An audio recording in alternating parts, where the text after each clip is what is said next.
បាទជំរាបសួរបងប្អូនសូមស្វាគមន៍ម្ដងទៀតក្នុងកម្មវិធីរៀនភាសាអង់គ្លេសរបស់យើង Welcome again to our English class ថ្ងៃនេះគឺយើងសិក្សាទៅលើ vocabulary របស់យើងជាបន្តទាក់ទងជាមួយនឹងរបៀបរៀនពាក្យមួយឲ្យចេះច្រើនដោយការបន្ថែម suffix នៅខាងចុងបន្ថែមបច្ចាយបទឧទាហរណ៍ដូចជាពាក្យ fear អញ្ចឹងគឺយើងបន្ថែមពាក្យ less យើងបន្ថែមពាក្យ lessly lessness អូខេតោះអញ្ចឹងឥឡូវបងប្អូនក្លេមើលពាក្យ fear ហ្នឹងកាលពីមេរៀនមុនគឺមានន័យថាខ្លាចសេចក្តីខ្លាចយើងបន្ថែមជាមួយពាក្យ full ដល់ក្នុងមេរៀននេះគឺយើងបន្ថែមជាមួយពាក្យ less ម្ដងណាតាមពិតមេរៀនមុនហ្នឹងហើយនឹងមេរៀននេះគឺមេរៀនតែមួយទេប៉ុន្តែដោយសារវាវែងពេកខ្ញុំក៏បំបែកចេញពីមេរៀនទៅអូខេអញ្ចឹង fearless កាលណាបន្ថែមពាក្យ less មកគឺបងប្អូនដឹងហើយពាក្យ less ហ្នឹងគឺដាក់ទៅលើពាក្យណាគឺពាក្យហ្នឹងប្រែថាគ្មានឧទាហរណ៍ថា fear ភ័យខ្លាចសេចក្តីភ័យខ្លាចអញ្ចឹង fearless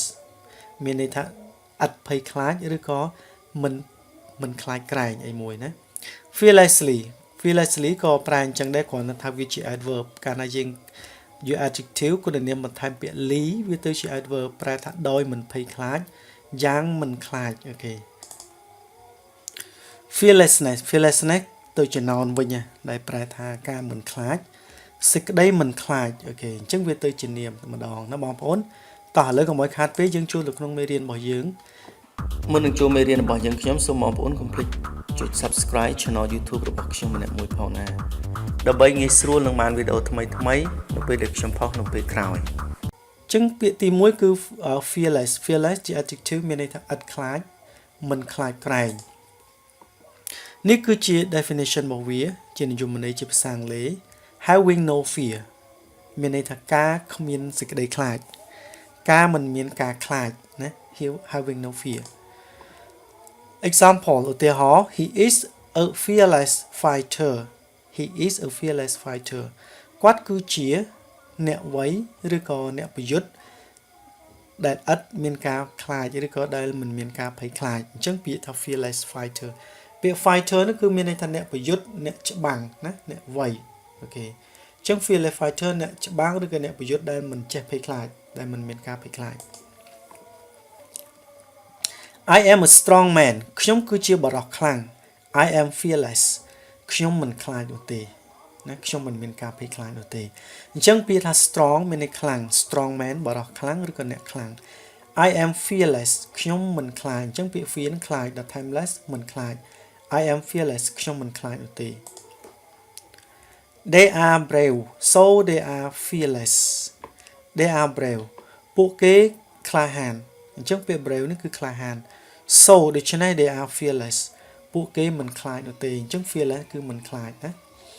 they are brave ពួកគេក្លាហាន so they are fearless ដូច្នេះពួកគេមិនខ្លាចនោះទេអញ្ចឹង fearless ប្រែថាមិនខ្លាច fearlessly ជា adverb ម្ដងប្រែថាដោយមិនខ្លាចយ៉ាងមិនខ្លាចណា They fought fearlessly against the invading armies. They fought ពួកគេបានច្បាំងឬក៏បានប្រយុទ្ធប្រឆាំងដោយមិនខ្លាចប្រឆាំងទៅនឹងកងទាហានដែលមានកងទាហានដែលបានចូលលុកលុយណាចូលលុកលុយដោយបានចូលលុកលុយអញ្ចឹងពាក្យថា invade ហ្នឹងមានន័យចូលលុកលុយហើយពាក្យ against ហ្នឹងគឺប្រឆាំងហើយពាក្យ fearlessly នេះគឺមានន័យថាដោយមិនខ្លាចគេប្រឆាំងទៅនឹងអីគេកងទាហានដែលបានចូលលុកលុយហើយពាក្យ fought មកពីពាក្យ fight មានន័យប្រយុទ្ធប្រឆាំង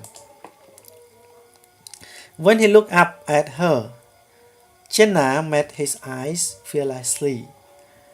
When he looked up at her នៅពេលដែលគាត់បានសម្លឹងមើលនាង Jenna បានជួបជាមួយនឹងភ្នែកដោយមិនមានការភ័យខ្លាចរបស់គាត់អញ្ចឹងបងប្អូនក្លិកមើលនេះពាក្យ Jenna met his eyes បានជួបទៅនឹងភ្នែករបស់គាត់ fearlessly នឹងប្រែថាដោយមិនមានការភ័យខ្លាចដោយឥតភ័យខ្លាចណា We will fight fearlessly to protect your interest We will fight ពួកយើងនឹងប្រយុទ្ធប្រឆាំងដោយមិនមានការភ័យខ្លាច fearlessly ដោយមិនមានការភ័យខ្លាចto protect ដើម្បីការពារ your interest ដើម្បីការពារ ទៅនឹងការចាប់អារម្មណ៍របស់អ្នកឬក៏ចំណាប់អារម្មណ៍របស់អ្នក The little bird observed her fearlessly The little bird ក្មេងសត្វបក្សីតូចបានសង្កេតមើលនាងដោយមិនមានការភ័យខ្លាចអញ្ចឹងពាក្យថា little bird ហ្នឹងគឺមានន័យថាបក្សីតូច observe មានន័យថាសង្កេតមើលណាសង្កេតមើលឬក៏អង្កេតមើលនាង fearlessly ដោយមិនមានការភ័យខ្លាចអូខេឥឡូវយើងចូលដល់មួយទៀតគឺ fearlessness ហ្នឹងគឺជាណៅណាការមិនខ្លាចឬក៏សេចក្តីមិនខ្លាចអញ្ចឹងកាលណាគេបន្ថែមពាក្យ ness គឺទៅជាមិនណាមិនអីមួយ fear នឹងខ្លាច fearlessness គឺមិនខ្លាចការមិនខ្លាចបងប្អូនកលេមើលនេះ he also demonstrated fearlessness គាត់ផងដែរគឺបានពន្យល់បង្ហាញភាពមិនខ្លាចឬក៏សេចក្តីមិនខ្លាចក្រែងណាអញ្ចឹង fearlessness He admires Mary fearlessness គាត់សរសើរអំពីភាពមិនខ្លាចក្រែងឬក៏ភាពមិនខ្លាចរបស់ Mary អញ្ចឹង Mary's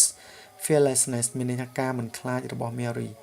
and her darings ហើយនឹងការហ៊ានរបស់នាង to be herself ដើម្បីធ្វើដោយខ្លួនឯងឬក៏ដើម្បីធ្វើអ្វីៗដោយខ្លួនឯងដោយមិនចាំបាច់ការជួយពីអ្នកដទៃ to be herself ឧទាហរណ៍យើងចង់និយាយថាដោយខ្លួនឯង to be myself ដោយខ្លួនខ្ញុំ to be yourself ដោយខ្លួនអ្នកអញ្ចឹងកាលណាយើងធ្វើអីមួយដោយខ្លួនឯងគេប្រើពាក្យថា to be នរណាម្នាក់ self ណាបងប្អូនអញ្ចឹង and her daring dear ហ្នឹងគឺមានន័យខ្លាចdear ហ្នឹងគឺមានន័យថាហ៊ាន and her daring ហើយនឹងការហ៊ានរបស់នាង to be herself ដើម្បីធ្វើដោយខ្លួនឯង Richard fearlessness in battle earned him an enviable reputation អញ្ចឹងយើងប្រែថាការមិនខ្លាចរបស់ Richard នៅក្នុងសមរភូមិអញ្ចឹងពាក្យថាពាក្យសញ្ញាបន្ត s នេះគឺជា possessive case មានន័យរបស់ណាហើយពាក្យ fearlessness មានន័យការមិនខ្លាច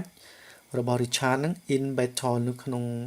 សមរភូមិ earn him មានន័យថាធ្វើឲ្យគាត់ចំណេញអញ្ចឹងពាក្យ earn នេះគឺចំណេញធ្វើឲ្យគាត់ចំណេញនៅគេឈ្មោះដែលគួរចង់បានអញ្ចឹងពាក្យ enviable ប្រែថាដែលគួរចង់បានហើយពាក្យ reputation ហ្នឹងគឺគេឈ្មោះណាគេឈ្មោះល្បីល្បាញដែលគួរចង់បាន fearlessness can bring you up ការមិនខ្លាចក្រែងឬក៏ការមិនចេះខ្លាចរបស់អ្នកអាចនាំឲ្យអ្នកឈានឡើងអញ្ចឹងពាក្យថា bring you up bring នរណាម្នាក់ up គឺធ្វើឲ្យនរណាម្នាក់ឈានឡើងណាអញ្ចឹង fearlessness ការមិនខ្លាចក្រែងឬក៏ភាពមិនខ្លាចក្រែង can bring you អាចនាំឲ្យអ្នក up ឡើងអូខេអញ្ចឹងមានន័យថាការមិនខ្លាចអាចនាំឲ្យអ្នកឈានឡើងប៉ុន្តែវាមានប្រកបទាំងអស់ហើយការមិនភ័យខ្លាចខ្លះគឺធ្វើឲ្យយើងនឹងខ្លាចទៅជាមនុស្សដែលមានអំនួតជ្រុលណាមនុស្សដែលមានអំនួតជ្រុលហ៊ានជ្រុលក៏អាចធ្វើយើងធ្លាក់ចុះបានដែរអូខេអញ្ចឹងបងប្អូនមេរៀនយើងប៉ុណ្ណឹងទាក់ទងជាមួយនឹងពាក្យ fear បូកជាមួយពាក្យ less គិតថាដល់ទីបញ្ចប់ហើយសូមអរគុណសម្រាប់ការតាមដានទស្សនាសូមបងប្អូនកុំភ្លេចជួយចុច Subscribe និងចុចសញ្ញាកណ្ដឹងបើសិនជាបងប្អូនគិតថាមេរៀននឹងមានប្រយោជន៍ជូនពរលោកអ្នកមានសុខភាពល្អបាយបាយ